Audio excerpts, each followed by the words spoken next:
بسم اللہ الرحمن الرحیم الحمدللہ رب العالمین وصلی اللہ علی نبینا ورسولنا محمد وعلی آلہ واصحابہ اجمعین اما بعد۔ محترم ناظرین کرام، السلام علیکم ورحمۃ اللہ وبرکاتہ۔ دینی سوالات پر مشتمل آپ کے خطوط اور ان کے جوابات لے کر حاضر ہیں۔ آج کی اس نشست کا پہلا خط جسے پڑھنا چاہتے ہیں اس کو لکھا ہے، بڑی تفصیل سے لکھا ہے جناب انور محمد عمر صاحب نے دبئی سے۔ آپ اپنے خط میں لکھتے ہیں کہ جناب صورتحال یہ ہے کہ کچھ لوگ ایسے ہیں جو کسی بھی مسجد میں کسی امام کے پیچھے نماز نہیں پڑھنا چاہتے ہیں، یہاں تک کہ مسجد نبوی میں بھی امام کے پیچھے نماز نہیں پڑھتے ہیں، زیادہ تر گھروں میں نماز پڑھتے ہیں۔ ان لوگوں کا ماننا یہ ہے کہ حضور اکرم صلی اللہ علیہ وسلم حاضر ناظر ہیں، اور اس کے بعد دلیل میں کہتے ہیں کہ جب شیطان حاضر ہو سکتا ہے تو آپ حاضر ناظر کیوں نہیں ہو سکتے ہیں۔ یہ انہوں نے اپنے خط میں لکھا ہے، اور بہت سارے اور دیگر سوالات ہیں، لیکن پہلے اس خط کے جواب کی طرف آتے ہیں۔ اور بعینہ اسی طرح کا ایک اور خط ہے جسے ہندی میں کسی نے لکھا ہے، عنایت اللہ صاحب نے، اور مضمون وہی ہے تقریباً نبی کریم صلی اللہ علیہ وسلم کی حیات اور موت اور برزخی زندگی کے بارے میں انہوں نے ایک اقتباس بھی لکھ دیا ہے، بھیج دیا ہے کسی کتاب سے کوٹیشن فوٹو اسٹیٹ کر کے، کہ لکھتے ہیں کہ اللہ تعالیٰ نے نبی کریم صلی اللہ علیہ وسلم کو معنوی شہادت سے نوازا ہے، چونکہ وصال اس زہر سے ہوا تھا جو خیبر کی یہودین نے آپ کو دیا تھا۔ اور اس کے بعد لکھتے ہیں کہ اس کے اندر کہ علماء کی ایک جماعت یہ قائل ہے کہ زندگی شہداء کے ساتھ خاص نہیں ہے، خاص ہے، لیکن میرے نزدیک حقیقی زندگی ان کے ساتھ خاص نہیں بلکہ انبیاء کرام کی زندگی ان سے زیادہ ہے۔ اور بہرحال خلاصہ کلام یہ ہے کہ لکھتے ہیں نبی کریم صلی اللہ علیہ وسلم کے وصال کے بعد آپ کی ازواج مطہرات سے نکاح جائز نہیں، اور جبکہ شہیدہ کی بیوی سے نکاح جائز۔ بہرحال مختلف چیزوں کے ذریعے یہ ثابت کرنے کی کوشش کی گئی ہے، یا یہ سوال دہرایا گیا ہے کہ نبی کریم صلی اللہ علیہ وسلم کی زندگی کے تعلق سے کہ آپ کی وفات کے بعد، آپ کے اس دنیا سے چلے جانے کے بعد آپ کے بارے میں کیا عقیدہ رکھا جائے۔ یہ تو دوسرا سوال ہے۔ پہلا سوال ان کا یہ کہ کچھ لوگ نماز نہیں پڑھتے ہیں کچھ لوگوں کے ساتھ، تو بہرحال ایسے بہت سارے لوگ ہیں جو مذہبی طور پر یا فقہی طور پر کسی مکتب فکر کے پابند ہوتے ہیں، اور اپنی جہالت کی وجہ سے، لا علمی کی وجہ سے ایسی تشدد میں مبتلا ہوتے ہیں کہ وہ اپنے اگر خلاف مسلک کا کوئی امام ہے تو اس کے پیچھے نماز نہیں پڑھتے۔ یہ چیزیں خیر القرون میں نہیں تھی، صحابہ کرام اور ائمہ کرام کے زمانے میں ایسی کوئی بات نہیں تھی۔ اختلاف جب بھی تھا، فروع اختلاف جب بھی تھے، حضرت امام مالک رحمۃ اللہ علیہ امام ہیں،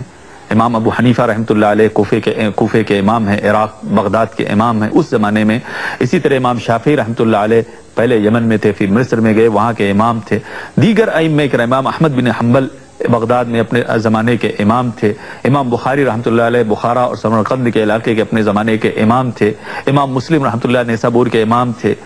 اس طرح سے مغربی ممالک میں بہت سارے ائمہ گزرے، دیگر ائمہ۔ تو یہ سب ائمہ کرام جو ہمارے دین میں، ہماری شریعت میں، ہماری تاریخ میں گزرے ہیں، کسی بھی امام سے یہ نہیں کوئی دلیل پیش کر سکتا ہے کہ اس امام نے کہا ہو کہ جب فلاں امام کے پاس جانا تو اس کے پیچھے نماز نہیں پڑھنا کیونکہ وہ ہمارے مسلک پہ نہیں ہے، یا اس کے ماننے والے، اس کے شاگرد نے بھی کوئی فتویٰ نہیں دیا ہوگا کہ جب فلاں بستی میں جانا، فلاں شہر میں جانا، وہاں پر چونکہ دوسرے مکتب فکر کے لوگ ہوں گے اس لیے ان کے پیچھے نماز نہیں پڑھنا۔ بلکہ ایک مسلمانوں کے اندر اس بات پر اجماع تھا، کسی کا اختلاف نہیں تھا کہ ایک مسلمان جو مدینے میں ہے اگر وہ کوفہ گیا تو وہاں پر اس امام کے پیچھے بھی نماز پڑھتا تھا، اس امام کے ماننے والوں کے بھی پیچھے نماز پڑھتا، ان کے شاگردوں کے پیچھے بھی نماز پڑھتا، اور یہی نہیں کہ صرف نماز پڑھتا تھا بلکہ ان کے درس و دروس میں حاضر ہوتا تھا، ان سے استفادہ کرتا تھا۔ اور اسی طرح سے جو عراق اور بغداد سے حضرت امام ابو حنیفہ رحمۃ اللہ علیہ کے شاگرد جب مدینہ آتے تھے امام مالک رحمۃ اللہ علیہ کے پاس تو ان کے درس میں شریک ہوتے، ان کے پیچھے نمازیں پڑھتے، ان سے مسئلے مسائل پوچھتے، اور جب کبھی اختلاف کی نوبت آتی تو اختلاف بھی کرتے، اور کبھی اگر دلیل میں ہار جاتے تو ان کی باتیں مانتے بھی۔ یہ ساری باتیں ہوتی تھیں، یہ سب ایک عام رواج تھا، اسی پر امت مسلمہ کا اتفاق تھا، اور یہی چیز ہونی چاہیے۔ یہ کہ انسان کہیں بھی گیا وہاں پر اگر ایک مسلمان صاحب شریعت، صاحب دین اور ایسے ادارے، جبکہ یہاں پر اللہ کا شکر ہے متحدہ عرب امارات میں مساجد اور اوقاف کے یعنی شؤون کی طرف سے ائمہ متعین کیے جاتے ہیں، ان کا امتحان لیا جاتا ہے، ان کا اختبار لیا جاتا ہے، ان کو جانچا جاتا ہے اور اس کے بعد تعین کا مرحلہ آتا ہے۔ پھر اس کے بعد عام طور سے یہاں پر مسلمانوں کے اندر اس طرح کے کوئی تعصب نہیں پایا جاتا ہے، بلکہ ہر یہاں کا کسی بھی نیشنل کسی بھی مواطن کو آپ دیکھیں گے وہ کسی بھی مسجد میں جاتا ہے، یہ نہیں پوچھتا کہ اس کا امام کس مسلک کا ہے، کیا ہمارے مسلک پہ ہے، جبکہ وہ یہاں کا مواطن ہے، یہاں کا نیشنل ہے، وہ تو کہہ سکتا ہے، وہ شکایتیں پہنچا سکتا ہے کہ اوقاف میں ہمارے مسلک کا نہیں، ہمارے مسلک کا امام متعین کرو۔ ایسی باتیں نہیں ہیں، کیونکہ تعصب نہیں ہے۔ ایک دین فطرت یا فطرت کی یا جو شریعت کے جو بنیادی اصول ہیں ان پر اس کا ایمان ہے، اس کا عقیدہ ہے۔ اس لیے جس مسجد میں جس جگہ جاتا ہے سمجھتا ہے یہ ذمہ دار ادارے کی طرف سے انسان متعین کیا گیا ہے امام، اس لیے ظاہر ذمہ دار ہوگا، اس لیے اس کے پیچھے نماز پڑھ لیتا ہے۔ اور یہی ہونا چاہیے، ہم جس مسجد میں جائیں اگر اس پہ امامت ہو رہی ہے، نماز ہو رہی ہے، جماعت کا وقت ہو گیا تو ہمیں اس کے پیچھے نماز پڑھ لینا چاہیے۔ ہم یہ نہیں کہہ سکتے کہ ہمارے مسلک کا نہیں ہوگا یا نہیں ہے اس لیے ہم نہیں نماز پڑھ سکتے، یہ انتہائی لا علمی اور انتہائی جہالت کی باتیں ہیں، ایسا نہیں ہونا چاہیے۔ بہرحال میں ایسے لوگوں کو نصیحت کروں گا، ایسے لوگوں کو یہی کہوں گا کہ جناب اس طرح کی حرکتیں نہ صحابہ کرام کے زمانے میں تھی، نہ ائمہ کرام کے زمانے میں تھی، نہ ائمہ کرام کے شاگردوں کے زمانے میں تھی، اس لیے اس طرح کی باتیں نہیں ہونی چاہیے۔ اللہ تعالی ہم سب کو ہدایت دے اور ہم سب کو اس طرح کی غلط تعصب کی حرکتوں سے محفوظ رکھے۔ والسلام آمین۔ آتے ہیں دوسرے سوال کی طرف۔ دوسرا سوال جو انہوں نے کیا کہ نبی کریم صلی اللہ علیہ وسلم کے بارے میں بہت سارے لوگ کہتے ہیں حاضر و ناظر ہیں، اور اگر یہ کہ شیطان حاضر و ناظر ہو سکتا ہے تو نبی کریم صلی اللہ علیہ وسلم کیوں نہیں حاضر و ناظر ہو سکتے ہیں؟ ظاہر ہے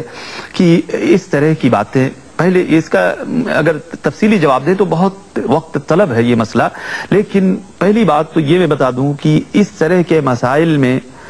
یہ بہت بھونڈی حرکت ہے کہ کوئی انسان نبی کریم صلی اللہ علیہ وسلم کی تشبیہ کسی جن اور کسی شیطان سے دے۔ بہت عجیب بات ہے۔ اگر کوئی چیز ثابت کرنی ہے تو نبی کریم صلی اللہ علیہ وسلم کی سیرت قرآن کریم میں بیان کی گئی ہے، نبی کریم صلی اللہ علیہ وسلم کی سیرت کو قرآن کریم میں بیان کیا گیا ہے، نبی کریم صلی اللہ علیہ وسلم کی سیرت کو احادیث کے اندر بیان کیا گیا ہے، صحابہ کرام نے نقل کیا ہے۔ آپ کی زندگی ایک کھلی ہوئی کتاب کی طرح سے ساری دنیا کے سامنے تھی اور آج بھی ہے، اس لیے ہم نبی کریم صلی اللہ علیہ وسلم کی زندگی کے بارے میں کوئی بھی بات، کوئی بھی عقیدہ رکھنا چاہتے ہیں تو قرآن میں اس کی دلیل دے دیں، حدیث سے اس کی دلیل دے دیں۔ اس کی کیا ضرورت ہے کہ ہم کہیں کہ شیطان حاضر ہو سکتا ہے تو نبی کریم صلی اللہ علیہ وسلم کیوں نہیں حاضر ہو سکتے ہیں؟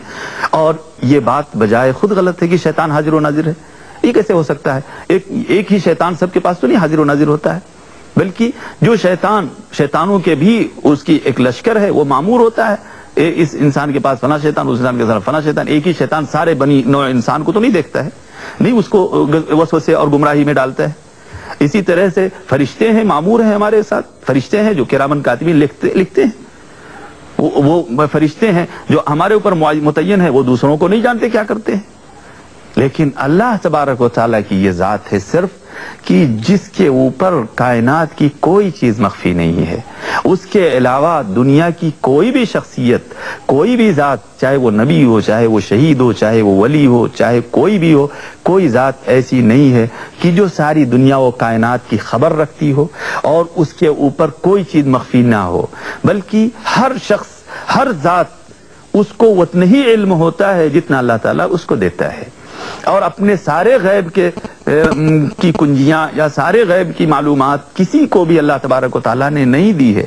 اس کی دلیلیں قرآن کریم میں بھی موجود ہیں، احادیث صحیحہ کے اندر بھی موجود ہیں۔ نبی کریم صلی اللہ علیہ وسلم کی وفات کا مسئلہ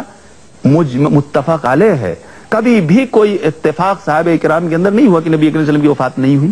قرآن کریم میں بھی اس کی دلیل ہے، احادیث میں بھی دلیل ہے، اجماع امت میں بھی دلیل ہے۔ قرآن کریم فرماتا ہے انک میت وانہم میتون، آپ بھی مرنے والے ہیں اور یہ لوگ بھی مرنے والے ہیں، سب پر موت طاری ہونی ہے، موت سے کسی کو چھٹکارا نہیں ہے۔ قرآن کریم، نبی کریم صلی اللہ علیہ وسلم، چنانچہ واقعہ آپ کو بتا دوں کہ نبی کریم صلی اللہ علیہ وسلم کی جب وفات ہوئی تو بہت سارے صحابہ جذبات میں آ گئے، ایک محبت، ایک لگاؤ، اس چیز کو قبول کرنے کے لیے تیار نہیں ہو رہے تھے کہ نبی کریم صلی اللہ علیہ وسلم ہم کو چھوڑ کے اس دنیا سے چلے جائیں گے، اس کو تیار نہیں تھے اس قبول کرنے کے لیے، اس حادثے کو برداشت کرنے کے لیے تیار نہیں تھے، اس قدر صدمہ ہوا۔ چنانچہ حضرت عمر کے بارے میں آتا ہے انہوں نے تلوار کھینچ لی اور کہا جو کہے گا نبی کریم صلی اللہ علیہ وسلم کی وفات ہوئی ہے اس کو میں قتل کر دوں گا۔ حضرت ابوبکر آئے اور اس کے بعد جب یہ حالات دیکھے تو کھڑے ہو کر خطبہ دیا، فوراً کھڑے ہو گئے ممبر پہ، وہ کہتے ہیں اما بعد فمن كان يعبد محمدا صلی اللہ علیہ وسلم فإن محمدا قد مات ومن كان يعبد الله فإن الله حي لا يموت۔ یاد رکھو لوگو، جو شخص یہ سمجھتا رہا ہے کہ وہ محمد صلی اللہ علیہ وسلم کی عبادت کرتا تھا تو اسے سن لینا چاہیے کہ محمد صلی اللہ علیہ وسلم مر چکے ہیں، اس دنیا سے جا چکے ہیں، ان کے اوپر موت آ چکی ہے، اس میں کوئی شبہ نہیں ہے۔ اور جو شخص اللہ کی عبادت کرتا تھا تو اسے یقین رکھنا چاہیے کہ اللہ تعالیٰ زندہ ہے، اس پر موت نہیں آنے والی ہے۔ یہ حضرت ابوبکر نے خطبہ دیا اور اس کے بعد قرآن کریم کی یہ آیت پڑھی، وَمَا مُحَمَّدٌ إِلَّا رَسُولٌ قَدْ خَلَتْ مِن قَبْلِهِ الرُّسُلُ أَفَإِن مَّاتَ أَوْ قُتِلَ انقلبتم على آقابكم ومن ينقلب على عقبيه فلن يضر الله شيئا۔ قرآن کریم میں کہا کہ محمد صلی اللہ علیہ وسلم تو ایک رسول ہے، اس سے پہلے بھی رسول آئے اور گزر گئے، اور یہ بھی ہے محمد صلی اللہ علیہ وسلم ایک رسول آئے ہیں اور گزر جائیں گے، اور اگر یہ مر جاتے ہیں افإن مات، اگر ان پر موت آتی ہے، او قتل یا قتل بھی کر دیے جاتے ہیں، دونوں ہی ممکن ہے۔ کہتے ہیں قرآن کریم کہتا ہے اگر ایسا ہو جا سکتا ہے تو کیا تم میں سے کوئی انسان اپنے عقیدے سے بھی پلٹ جائے گا؟ قرآن کہتا ہے اگر کوئی اپنے عقیدے سے پلٹ جاتا ہے تو اللہ کا کوئی بگاڑ نہیں سکتا ہے، وہ خود اپنا بگاڑے گا۔ اور نبی کریم صلی اللہ علیہ وسلم کا جہاں تک مسئلہ ہے ان کو تو ان دونوں کسی نہ کسی حالت سے گزرنا ہے، اگر موت طبی نہیں آئی تو قتل کیے جائیں گے، اگر قتل نہیں کیے گئے تو موت طبی آئے گی۔ چنانچہ نبی کریم صلی اللہ علیہ وسلم پر طبیعی موت آئی، اور جیسا کہ آپ نے جو کوٹیشن میں لکھا ہے وہ طبیعی موت بھی تھی اور شہادت کی بھی موت تھی، کیونکہ نبی کریم صلی اللہ علیہ وسلم کہتے تھے، آپ نے خود بخاری شریف کا یہ اقتباس دیا ہے، ناظرین کرام یا خط کے لکھنے والے لکھتے ہیں کہ بخاری شریف میں حضرت عائشہ رضی اللہ تعالیٰ عنہ کہتی ہیں کہ یہود خیبر کے مارکے پہ یہود کی ایک عورت نے نبی صلی اللہ علیہ وسلم کو اور آپ کے ساتھیوں کو دعوت دی تھی، اس میں زہر ملا دیا تھا، اور اس زہر کے اثر کے نتیجے میں آپ کے بعض صحابہ کی وہی موت ہو گئی، اور نبی کریم صلی اللہ علیہ وسلم کہتے تھے میں اس کا اثر آج تک پاتا ہوں، اور جب آپ مرض الموت میں تھے اس وقت کہنے لگے مجھے لگتا ہے کہ میری اتڑیاں اندر سے کٹ کٹ کے نکل رہی ہیں۔ تو شہادت کی بھی موت نبی کریم صلی اللہ علیہ وسلم کو نصیب ہوئی، اور آپ پر طبی موت بھی آئی۔ بہرحال یہ اللہ تبارک و تعالیٰ نے آپ نے ڈبل اجر یا آپ کے مقام کو اونچا کرنے کے لیے سب کچھ کیا۔ بہرحال یہ تو اللہ اپنی مصلحت کو جانتا ہے، لیکن فی نفسی ہی نبی کریم صلی اللہ علیہ وسلم کی موت میں کسی کا اختلاف نہیں ہوا۔ حضرت ابوبکر نے خطبہ دیا، سب لوگ خاموش ہو گئے، اور حضرت عمر کہتے ہیں مجھ کو ایسا لگا جیسے یہ قرآن کی آیت آج ہی نازل ہوئی ہے، اس طرح ان کے ذہن میں یہ مفہوم جاگزی ہو گیا۔ اور آپ اس سلسلے میں جو یہ شبہ پیش کیا گیا کہ نبی کریم صلی اللہ علیہ وسلم کی موت کے انکار کے سلسلے میں کہ چونکہ آپ کو کیا نام ہے آپ کی بیویوں سے کسی کا نکاح نہیں ہو سکتا، یا آپ کے میراث کو تقسیم نہیں کیا گیا مرنے کے بعد، جبکہ عام مرنے والوں کے ساتھ یہ حالات پیش آتے ہیں کہ جب وہ مر جاتا ہے تو اس کی بیوی سے کوئی نکاح کر سکتا ہے عدت گزرنے کے بعد، اس کا مال اس کے ورثہ میں تقسیم ہو جاتا ہے، اور نبی کریم صلی اللہ علیہ وسلم کے ساتھ یہ دونوں ہی واقعات نہیں پیش آئے یا دونوں ہی حکم نہیں آپ پر جاری ہوئے، اس لیے آپ کی وفات نہیں۔ یہ بہت غلط دلیلیں ہیں، یہ کوئی دلیل نہیں ہے۔ اگر یہ بات ہوتی تو صحابہ کرام سب سے پہلے پہنچتے، سمجھتے۔ حضرت فاطمہ جو آپ کے گھر کے لوگ ہیں وہ سب سے زیادہ آپ کے بارے میں جانتے ہیں، حضرت فاطمہ رضی اللہ تعالیٰ عنہ، حضرت عبداللہ ابن عباس رضی اللہ تعالیٰ عنہما، یہ دونوں کے بارے میں صحیح بخاری وغیرہ کی روایت ہے کہ نبی کریم صلی اللہ علیہ وسلم کی وفات ہوئی، اور جب معاملہ سب کچھ ٹھیک ٹھاک ہو گیا، حضرت ابوبکر خلیفہ بنا دیے گئے، دونوں ہی حضرت ابوبکر کے پاس جا کے پہنچ گئے اور کہا کہ جناب نبی کریم صلی اللہ علیہ وسلم کی جو وراثت ہے وہ تقسیم کر دیجیے، آپ کی جو وراثت ہے وہ ہم نے تقسیم کر دی، ہم لوگ وارثین ہیں۔ تو کیا حضرت فاطمہ نہیں جانتی تھی کہ نبی کریم صلی اللہ علیہ وسلم کی وفات ہوئی ہے کہ نہیں ہوئی؟ حضرت عبداللہ ابن عباس نہیں جانتے تھے کہ وفات ہوئی کہ نہیں ہوئی؟ اگر کیوں آئے میراث تقسیم کرنے کے لیے، سب سے پہلے تو انہیں جاننا چاہیے کہ نبی کریم صلی اللہ علیہ وسلم کی وفات ہی نہیں ہوئی ہے، اس لیے ان کے میراث تقسیم کرنے کا کیا مطلب ہے؟ لیکن نہیں، سب جانتے تھے کہ نبی کریم صلی اللہ علیہ وسلم اس دنیا سے جا چکے ہیں، آپ پر وہ موت طاری ہو گئی جو سارے بنی نوع انسان کے لیے لکھی گئی ہے۔ چنانچہ نبی کریم صلی اللہ علیہ وسلم کی موت کے بعد حضرت ابوبکر کے پاس آئے اسی حجت سے کہ تقسیم کر دیجئے میراث، لیکن میراث جو نہیں تقسیم ہوئی وہ اس لیے نہیں کہ نبی کریم صلی اللہ علیہ وسلم کی موت نہیں ہوئی، بلکہ آپ کی وصیت تھی، اس وصیت کی بنیاد پر آپ کی میراث تقسیم نہیں ہوئی. جیسا کہ حضرت ابوبکر نے دونوں سے کہا کہ نبی کریم صلی اللہ علیہ وسلم کی حدیث آپ فرماتے ہیں اِنَّا مَعَاشَرَ الْأَنْبِيَاءِ لَا نُورَثُ مَا تَرَكْنَا صَدَقَةً، ہم انبیاء کی جماعت کسی کے وارث نہیں بنتے ہیں، یعنی ہمارا کوئی وارث نہیں ہو سکتا ہے، ہم جو کچھ چھوڑ کے جاتے ہیں وہ صدقہ ہوتا ہے بنی مسلمانوں کے حق میں. اس لیے وہ اسی طرح منجمد رہا اور اس میں سے اہل بیت کو خدشہ دیا جاتا تھا، لیکن وہ تقسیم نہیں کیا گیا نبی کریم صلی اللہ علیہ وسلم کی وصیت کی بنیاد پر. یہ نہیں کہ آپ کی وفات نہیں ہوئی اس لیے نہیں تقسیم کیا گیا میراث. اور دوسری دلیل جو یہ دی گئی کہ نبی کریم صلی اللہ علیہ وسلم کی بیویوں سے چونکہ شادی نہیں ہوئی کسی کی، اس لیے آپ زندہ تھے اس لیے نہیں شادی کر سکتے، زندے میں نہیں کر سکتے، تو اس کا بھی جواب قرآن کریم میں موجود ہے. یہ بات نہیں ہے کہ آپ زندہ اس لیے شادی نہیں ہو سکتی، بلکہ قرآن کریم کہتا ہے، آپ خود سنیں سورہ احزاب کے اندر کہتا ہے النبی اولا بالمؤمنین من انفسہم وازواجہ امہاتہم، نبی کی ذات مومنوں کے لیے ان کے اپنے جان سے اپنی ذات سے زیادہ حقدار ہے. یعنی نبی کی حرمت اور اس کا پاس و خیال، اس کی باتوں کو سر آنکھوں پہ رکھنا، یہ مومن کو اپنی جان سے بھی زیادہ عزیز سمجھنا چاہیے. اور اس کے بعد کہتا ہے وَأَزْوَاجُهُ أُمَّهَاتُهُمْ، اور نبی کی جو بیویاں ہیں یہ مومنوں کی مائیں ہیں. یہ نقطہ ہے اصل میں. اب کوئی کہہ سکتا اپنی ماں سے نکاح کر سکتے ہیں؟ آپ نہیں کر سکتے. یہ دراصل وجہ تھی جس کی وجہ سے نبی کریم صلی اللہ علیہ وسلم کی بیویوں سے کسی کا نکاح نہیں ہوا، کیونکہ وہ ساری امت مسلمہ کی مائیں بن گئیں اور ماں سے نکاح کرنے کا کوئی سوال ہی نہیں پیدا ہوتا ہے، اس لیے نکاح نہیں ہوا. اس لیے نہیں کہ نبی کریم صلی اللہ علیہ وسلم زندہ اس لیے نہیں نکاح ہو سکتا ہے، بلکہ وہ مائیں ہیں سب کی، اس لیے اپنی ماں سے نکاح نہیں کر سکتے. یہ اصل مسئلہ ہے. دوسری جگہ قرآن کریم نے اور صراحت کے ساتھ کہا وَمَا كَانَ لَكُمْ مَن تُؤْذُوا رَسُولَ اللَّهِ وَلَا أَن تَنْكِحُوا أَزْوَاجَهُ مِن بَعْدِهِ أَبَدًا، کہتا ہے کہ تمہارے لیے یہ جائز نہیں ہے کہ تم اللہ کے رسول کو اذیت پہنچاؤ، اور نہ ہی تمہارے لیے جائز ہے کہ اس کی بیویوں سے پھر اس کے بعد تم کبھی بھی نکاح کر سکو. کبھی بھی نہیں نکاح کر سکتا ہے ایک انسان نبی کریم صلی اللہ علیہ وسلم کی بیویوں سے، حتیٰ کہ اگر طلاق ہو جائے اسی زندگی میں تب بھی نہیں نکاح کر سکتے ہیں نبی کریم صلی اللہ علیہ وسلم کی بیویوں سے. وہ ماں ہو گئی عام امت مسلمہ کی، اس لیے کہا کبھی بھی وَلَا تَنْكِحُوا أَزْوَاجَهُ مِن بَعْدِهِ أَبَدًا، نبی کریم صلی اللہ علیہ وسلم کے بعد آپ کی بیویوں سے کوئی کبھی بھی نکاح نہیں کر سکتا ہے. یہ قرآن کریم کا فتویٰ ہے اور کہتا ہے إِنَّ ذَلِكُمْ كَانَ عِنْدَ اللَّهِ عَظِيمًا، یہ چیز اللہ کے نزدیک بہت بڑی ہے. اگر کوئی ایسی حرکت یا ایسا سوچے گا بھی تو بہت بڑے گناہ کا مرتکب ہوگا. یہ قرآن کریم ہے. اگر یہ آیتیں نہ ہوتی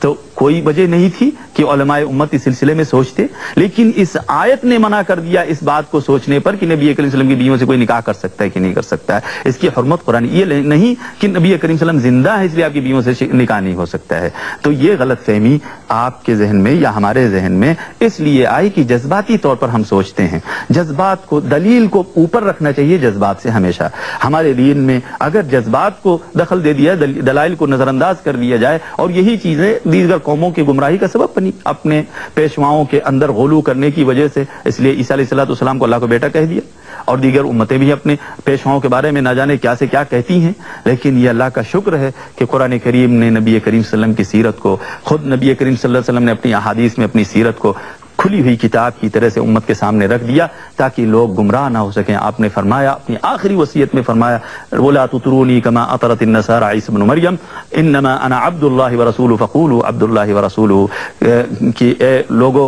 تم میرے بارے میں وہ مبالغہ نہیں کرنا کہ جو نصرانیوں نے عیسیٰ علیہ السلام کے بارے میں کیا ہے. میں اللہ کا بندہ ہوں، اس کا رسول ہوں، اس لیے میرے بعد بھی تم اللہ کا بندہ اور مجھے اللہ کا رسول کرنا. ناظرین کرام، چونکہ آج کی نشست کا وقت ختم ہوا چاہتا ہے، اس لیے میں اپنی بات یہیں پر ختم کرنا چاہتا ہوں اور انشاءاللہ پھر اگلی ملاقات میں دیگر خطوط لے کر حاضر ہوں گے. وآخر دعوانا ان الحمدللہ رب العالمین، والسلام علیکم ورحمۃ اللہ وبرکاتہ.